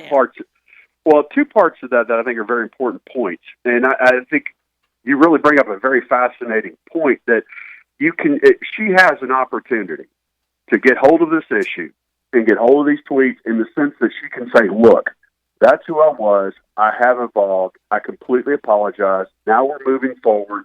This is how I'm working on those questions. Because it goes to the second point, which is when you're mayor of Memphis or you're city councilman District 2, you represent your entire district. And you're mayor, you represent the entire city. Fair, unfair, whether you like groups or not, you represent everybody. You must be fair with everybody. You can't put one group up to the detriment of another. So at the end of the day, she is going to be the titular head and be appointing the next police director whenever that day comes. I think she's got an incredibly uphill slog to earn the respect of the police department because at the end of the day, I mean, let's face it, that's the thin blue line separating our community from chaos. I mean, at the end of the day, it's those officers, firemen, EMTs, paramedics that are protecting us. It's absolutely true, Frank. Now, I do want to bring this up, and this is a little awkward, and I'm sorry for putting you on the spot here, but I have dug up some controversial tweets from your past. Absolutely. All right? These are from your Twitter account. All right. Okay. Now, you may not remember tweeting these things. These are from years ago, but I have these. In July of 2011, Frank Colvett Jr., you tweeted, and I quote, "Just got back from the Rebecca Black concert in Kansas City. Sorry, Memphis, it's true.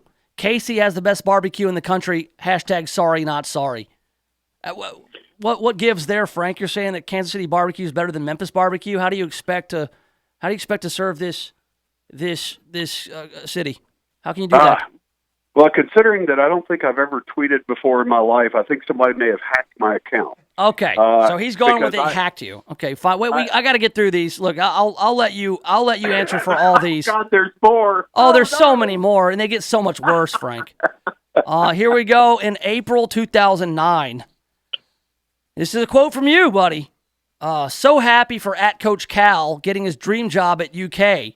He'll finally get to coach a legit program and cement his legacy as a Hall of Fame coach and a man of integrity. # Go Big Blue. I can't believe that. You know, my thought on that is, in my house, we just don't mention that name, so I'm definitely quite positive I got hacked. Well, okay, so you're claiming you got hacked again. How about this one? Now, this one is particularly offensive to me. In February of 2007, this goes way back, 12 years. All right. Frank Colvett Jr. tweets, Van Halen frontmen ranked. Number 3, David Lee Roth. Number 2, Sammy Hagar. And number 1, you have Gary Cherone. Baby.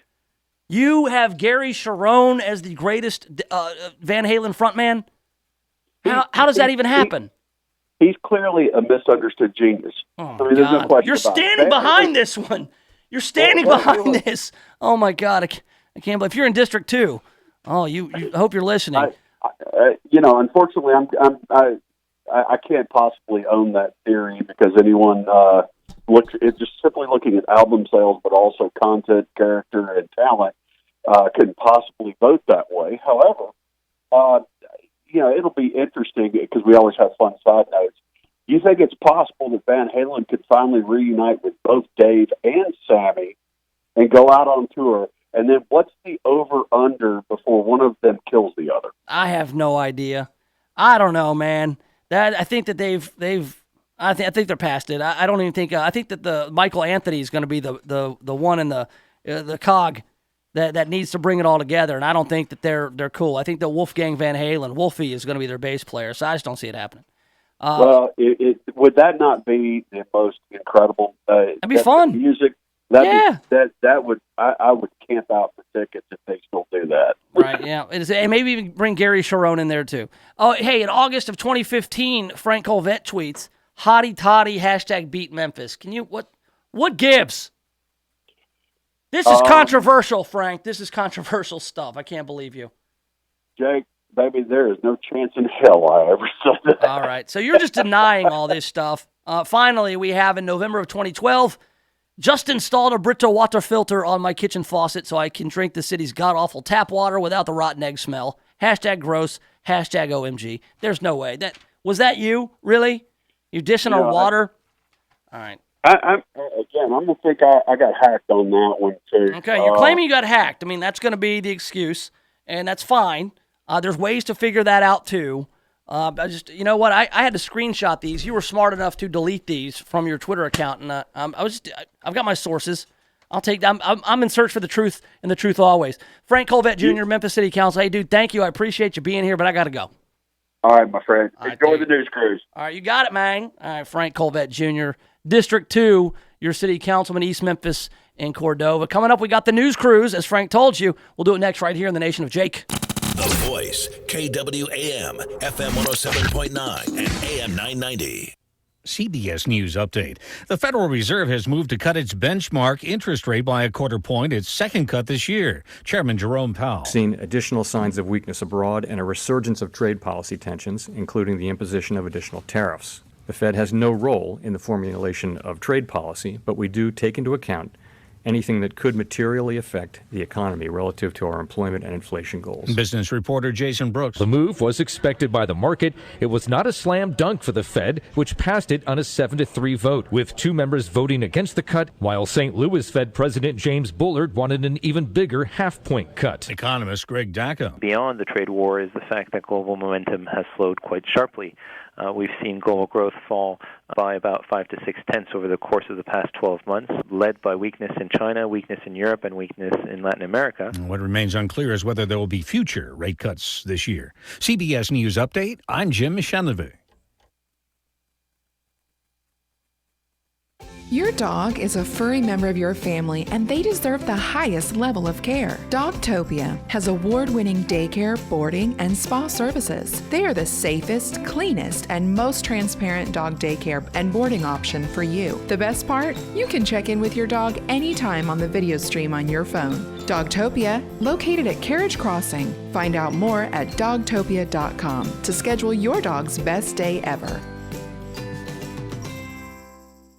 KWAM The Voice invites you to the Mississippi Senior Expo and Health Fair Thursday, September 19th from 9 a.m. until 2 p.m. at Brown Missionary Baptist Church in South Haven. This year it's bigger than ever, so don't miss it. Free health exams, flu shots, healthy living demos by Silver Sneakers, and valuable information on senior living, plus plenty of food trucks for lunch. The Mississippi Senior Expo, September 19th at Brown Missionary Baptist Church, presented by the DeSoto Times, The Best Times, and KWAM The Voice. Design Jewelers in Bartlett is renowned for being the best in custom jewelry since 1988. But did you know they also do jewelry repair? That's right. If you need size fixing, ring setting, stone tightening, chain or watch repair, stop by Design Jewelers at 3135 Kirby Whitten Parkway. Their combination of expertise and customer service cannot be found anywhere else. That's Design Jewelers in Bartlett, 3135 Kirby Whitten Parkway.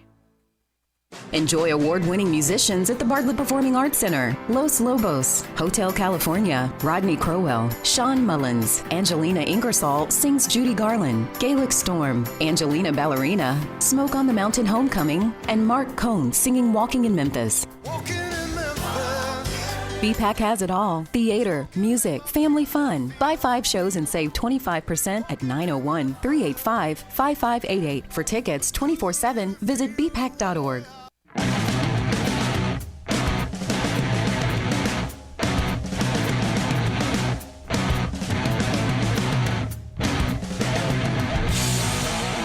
Welcome back. Yes, have some. The Nation of Jake on The Voice, FM 107.9, AM 990, online KWAMTheVoice.com.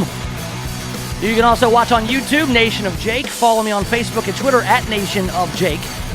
And if you want to see my photos, go to the Instagram, Nation of Jake. I'm doing some recruiting for my very own Foot Clan. Yeah, listen, I got my kids. They got brown belts and black belts in Taekwondo. So I'm recruiting them along with other little Taekwondo friends to form a fencing operation where we go out and we steal electronics and we sell them and train ninjas in the back of the clubhouse. Kids are free to smoke cigarettes and also to skateboard and play pinball. Not sure how it's going to work out for me, but that's one of my contingency plans here. I gotta diversify. So I'm starting my own Foot Clan and we're doing some recruiting. You can see my recruiting poster there on the Instagram. All right, we got headlines. Just a leisurely look at the headlines. We don't get in too big a hurry. Nothing too heavy. It's a news cruise. We like to enjoy ourselves here and relax in the Nation of Jake. News. Exciting and new. Come aboard. We're expecting you. The news cruise. Full of exciting news, the news cruise. So relax and kick off your shoes.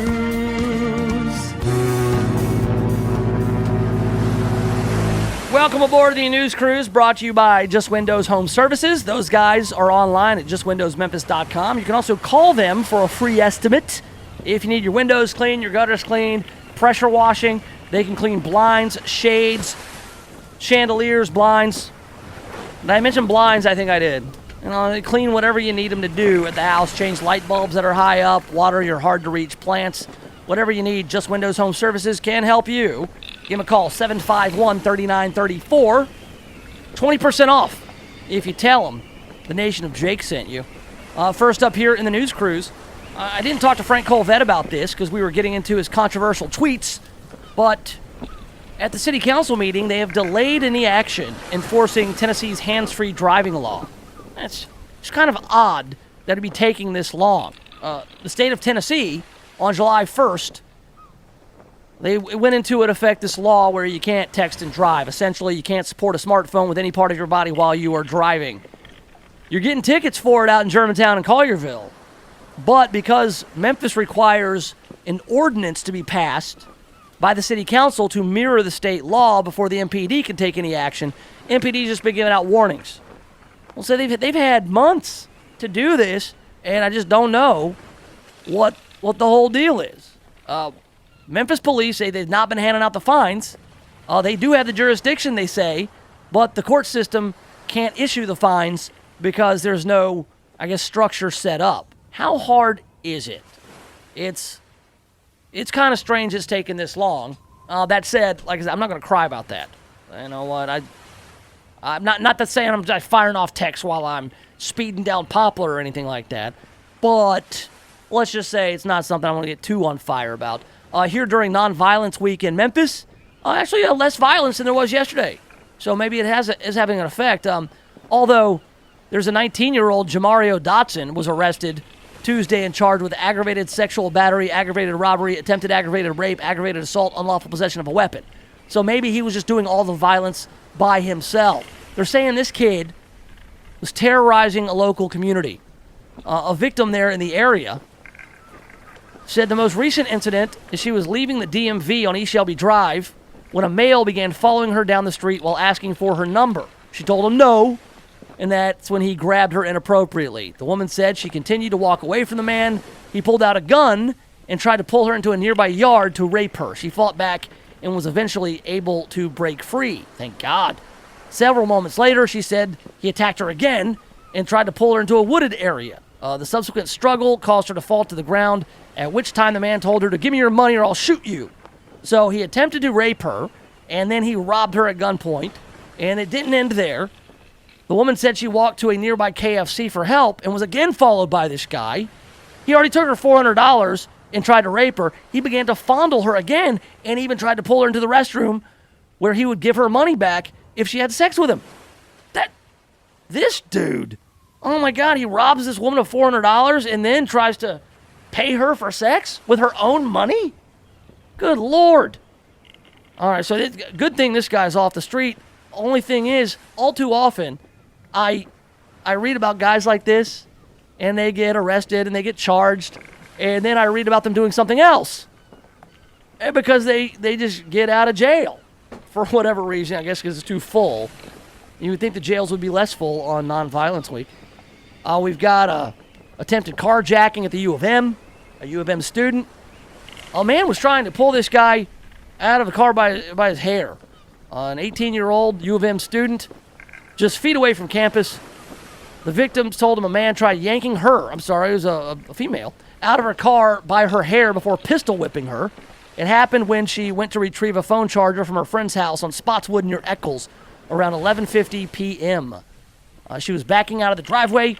A silver SUV pulled up and blocked her in. A man got out and knocked on her window with a gun. God, it's terrifying stuff on Nonviolence Week. Good news here, a follow-up. A Memphis man who was wanted on first-degree murder charges was captured Tuesday after police say he set up, robbed, and killed an 18-year-old earlier this month. This is a story of Jack LaBelle, 18 years old, played football at White Station. He got catfished. I guess he was on the Snapchat, and a person who he thought was a female wanted to meet up with him on Clifton Avenue in Fraser. So Jack LaBelle decided to go up to Fraser, where he was met by not a girl, but by Tallis Bonds, who robbed and killed him there, and now he's been charged with first-degree murder and perpetration of a felony, and that is in perpetration of a robbery. So I'm glad he is off the street, and hopefully he will be staying off the street forever. Follow up in the saga of Tammy Sawyer and her tweets. She took to Facebook Live to respond to some controversial tweets. She apologized for several of the tweets. Others she didn't apologize for.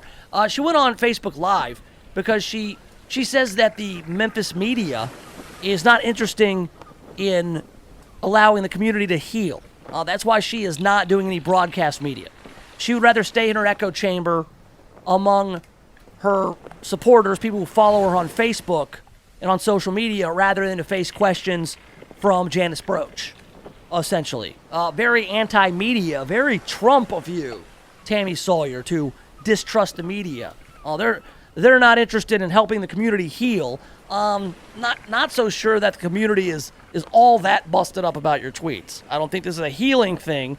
It's more of a, look at this lady's running for mayor. She hates cops and she uses the R word and she outed a lesbian teacher and she purports to represent LGBTQ issues. Also, Tammy Sawyer, who was running for mayor in the battle mayoral, her signs have been vandalized. Slurs against African Americans and women, like the B word and the N word, were written on Sawyer's campaign sign. Fox 13 reached out to Sawyer's campaign. Her campaign manager said they were aware of the damage, but they're not reporting it to police. Dollars to donuts.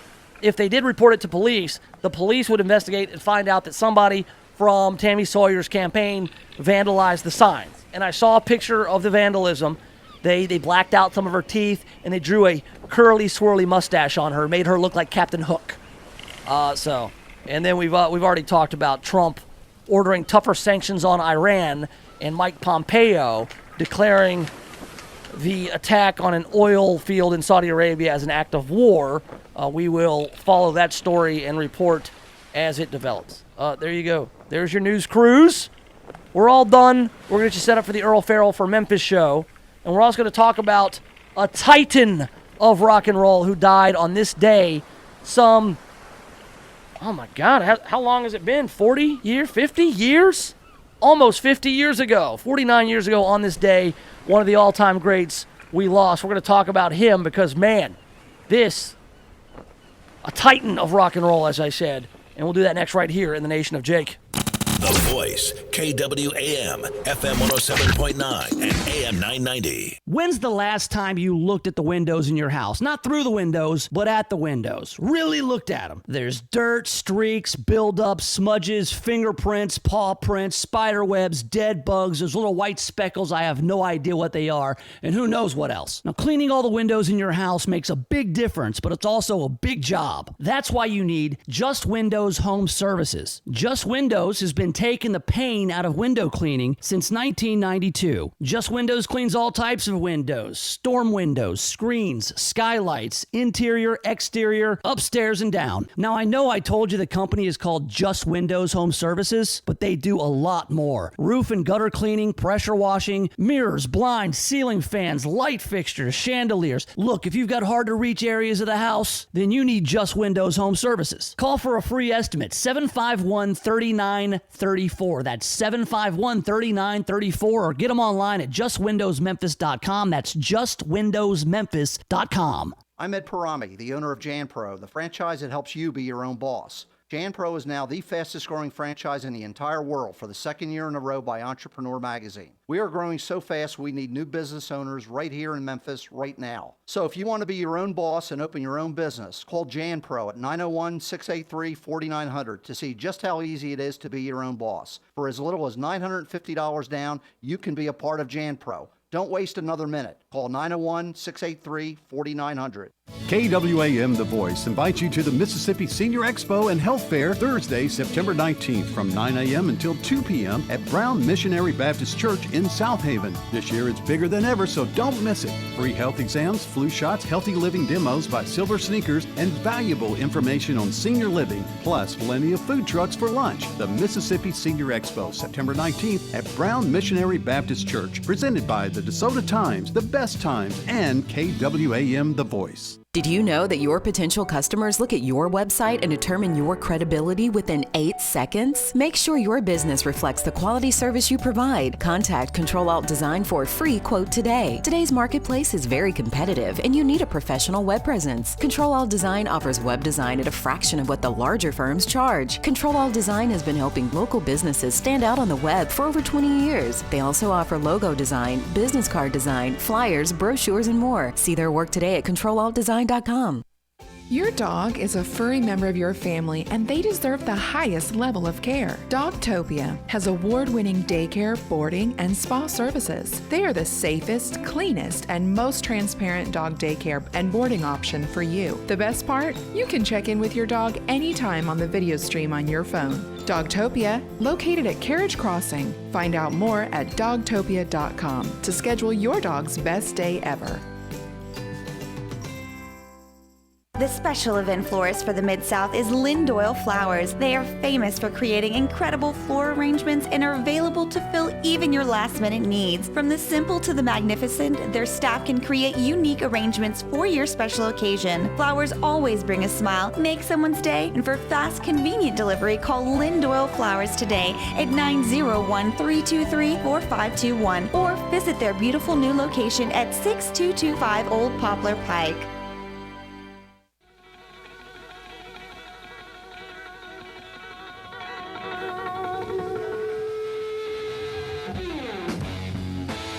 Yeah, that's who I'm talking about. Yes, have some.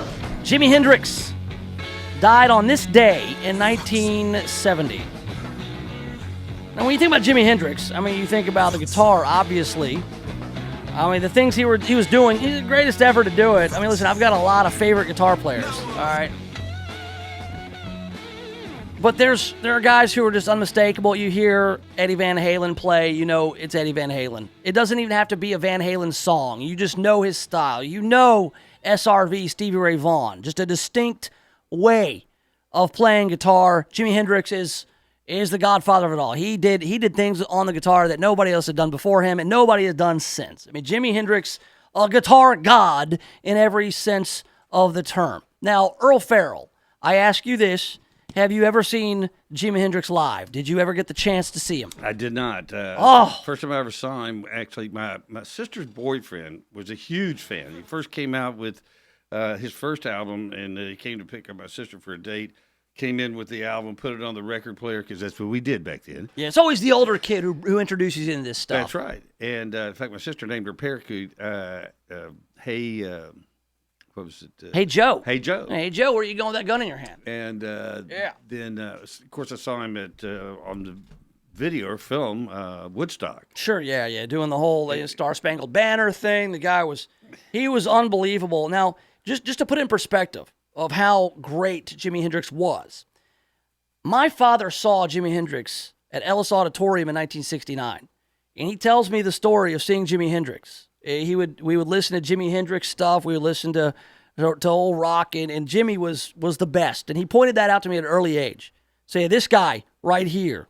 He's like, I saw him in 1969. It was unbelievable. And as a 40-year-old man today, I always tell people when Jimmy's name comes up, we talk about Jimi Hendrix, that my dad got to see him. All right, think about that. I brag that my father got to see Jimi Hendrix. I mean, I myself was not born until 1978. Now, I look to the future, and I think about my kids. Will they be bragging about me having seen a band? Like, is my daughter, 7 years old, 10, 12 years from now, going to tell her friends, well, my dad saw Limp Bizkit in 1999. Oh, my dad saw Hoobastank in 2001. No. You know why? Because those bands suck, and Jimi Hendrix was a god.